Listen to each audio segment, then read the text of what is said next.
ভারী বর্ষণ, পাহাড়ি ঢল ও ভূমিধসে দেশের বিভিন্ন জেলায় মৃত্যু বেড়ে দাঁড়িয়েছে ৫১ জনে। দুর্যোগ ব্যবস্থাপনা ও ত্রাণ মন্ত্রণালয়ের হিসাবে ৭ জেলায় ৫৯ উপজেলা এখন বন্যা প্লাবিত। পানিবন্দী হয়েছে ২,৬৭,০০০-এরও বেশি পরিবার। ক্ষতিগ্রস্ত মানুষের সংখ্যা দাঁড়িয়েছে ১০,২২,০০০। চট্টগ্রাম, কক্সবাজার, বান্দরবান, রাঙামাটি ও খাগড়াছড়ির পাশাপাশি সিলেট বিভাগের মৌলভীবাজার ও হবিগঞ্জে বন্যা পরিস্থিতি তৈরি হয়েছে। সবচেয়ে বেশি মৃত্যু হয়েছে কক্সবাজারে। এই জেলায় এখন পর্যন্ত ২৮ জনের মৃত্যুর তথ্য দিয়েছে কর্তৃপক্ষ।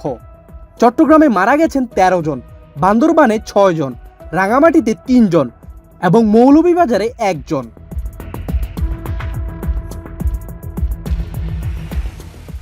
দেশে মৌসুমী বায়ুর প্রভাবে ৫ জুলাই থেকে চট্টগ্রাম অঞ্চলে ভারী বর্ষণ শুরু হয়।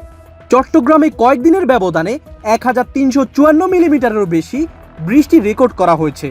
বৃষ্টি বাড়ার সঙ্গে সঙ্গে পাহাড়ি ঢল, জলাবদ্ধতা ও ভূমিধসের ঝুঁকি তৈরি হয়েছে।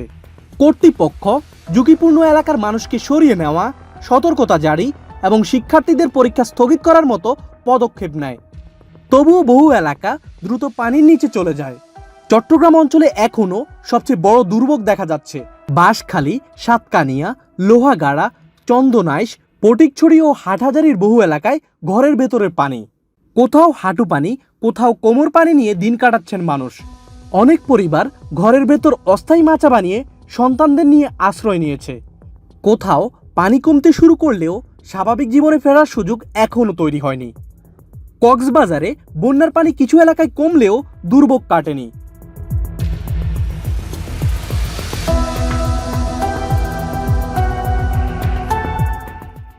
কোথাও বেড়িবাঁধ ভেঙে লোকালয়ে পানি ঢুকছে। কক্সবাজারের রোহিঙ্গা জনগোষ্ঠী অধ্যুষিত এলাকাগুলোতেও ঝুঁকি বেড়েছে। ৩ পার্বত্য জেলা বান্দরবান, রাঙামাটি ও খাগড়াছড়িতে পানি ধীরে ধীরে নামতে শুরু করেছে। কিন্তু পানি নামার সঙ্গে সঙ্গে সড়ক, সেতু, কৃষি জমি ও বসতবাড়ির ক্ষতি স্পষ্ট হচ্ছে। বান্দরবানের অবস্থা এখনও নাজুক।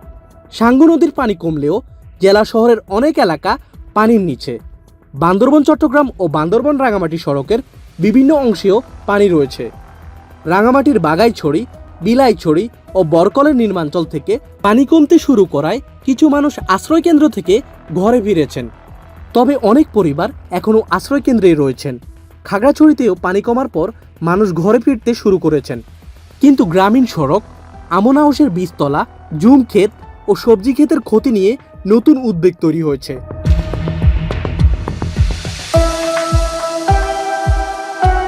চট্টগ্রাম অঞ্চলের পর সিলেট বিভাগের মৌলভীবাজার ও হবিগঞ্জেও বন্যা পরিস্থিতি দেখা দিয়েছে।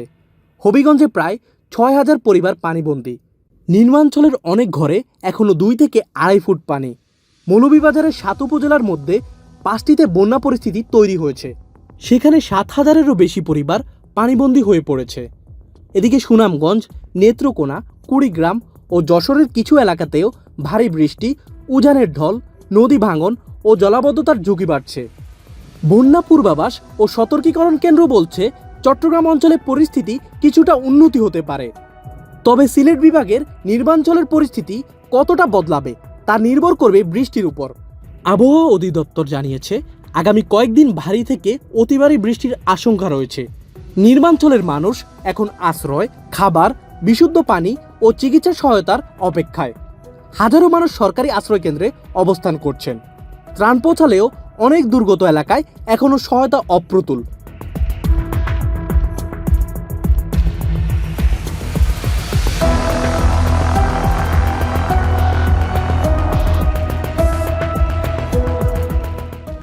বাংলাদেশে বর্ষা মৌসুমে বন্যা নতুন নয়, কিন্তু বিশেষজ্ঞদের মতে জলবায়ু পরিবর্তনের কারণে অতিবৃষ্টি এখন আরও ঘন ঘন তীব্র হচ্ছে।